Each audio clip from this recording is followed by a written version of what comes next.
Alright everybody, so I'm going to be showing you how to stress test your RAM. Really simple thing to do, but a really major thing that you should do. This will solve a lot of problems and save you tons of headaches. Once you realize your RAM is stable, you'd have a lot less stress on what is wrong with your computer if there are problems. If you're crashing and you wonder why, this should help you find that solution faster. This is called Test Memory 5. This has some of the configurations that we're going to be using in order to stress test our RAM. Go to the link in the description. It's going to take you to this page. We're going to press download. Basically, the point of stress testing your RAM, XMP or DOCP for AMD, it's a factory overclock. It's not going to be always stable. It depends on each PC.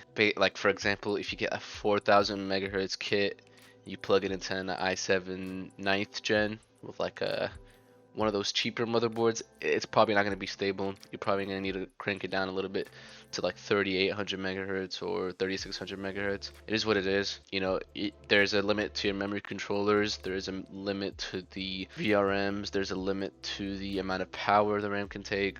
All that has come to account. The main things that you should worry about is does the RAM have RGB? If it does, throw it out, get some new RAM. You don't want RGB on RAM.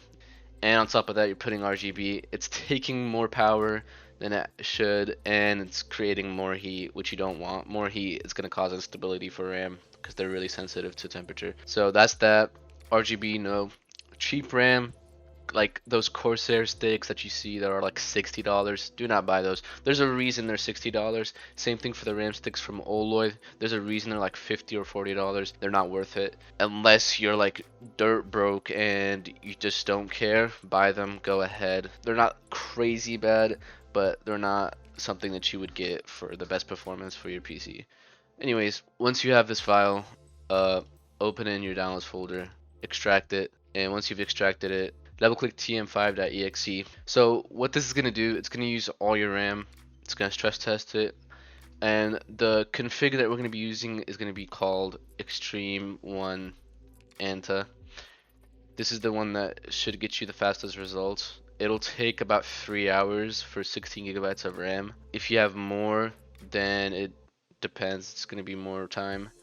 But 3 hours it should be good enough for your RAM. If you're gonna get into overclocking and stuff, you're gonna have to consider things like your GPU creating heat, so you'd have to run a GPU stress test while also stress testing your RAM to see if it's actually stable or if it causes any errors. But we're not gonna get into all that. We're just testing XMP. We're just trying to see if we have any issues with our RAM currently. Is it the reason we're getting blue screen? Is it the reason we're crashing? Is it the reason we're having horrible performance? All of that, we could see if it's the RAM that's causing it. So basically, you just go in here, double click tm5.exe. It's going to start stress testing. This is just the basic one. Don't use this. We're going to be clicking load, config, and exit. And basically, head over to the folder, downloaded and extracted. Go to bin, double click extreme1 anta.cfg. It's going to close. It's going to apply the config. So next time you open it, so as you can see, I opened it. There's a lot more tests and it says customize extreme 1 anta config. That's what it should be looking like. So yeah, you let this run overnight, or you go out, you let it run for 3 hours. You could go by with 1 hour, see if it's fine, but 3 hours if you really want to make sure, if you really want to be 100% sure that your RAM on XMP is stable. Now if you're getting errors, there's one or two things that you could do. Either buy better RAM, to crank it down, or just increase the voltage. But yeah, not much you could do. It's either turning it down and increasing the voltage, or increasing the voltage and turning it down, or just buying whole new sticks. I'll put some of the RAM sticks that I recommend that are perfectly fine for just plugging them in, running XMP. Obviously, you have to realize that if you're on Ryzen 3rd gen or older, you're not going to be able to use 4000 megahertz.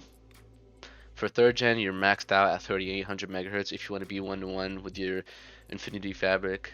I'm not gonna get into all that, but basically you want to be at max 3800 megahertz. Not every CPU can do that. My CPU can, most 3rd gen can.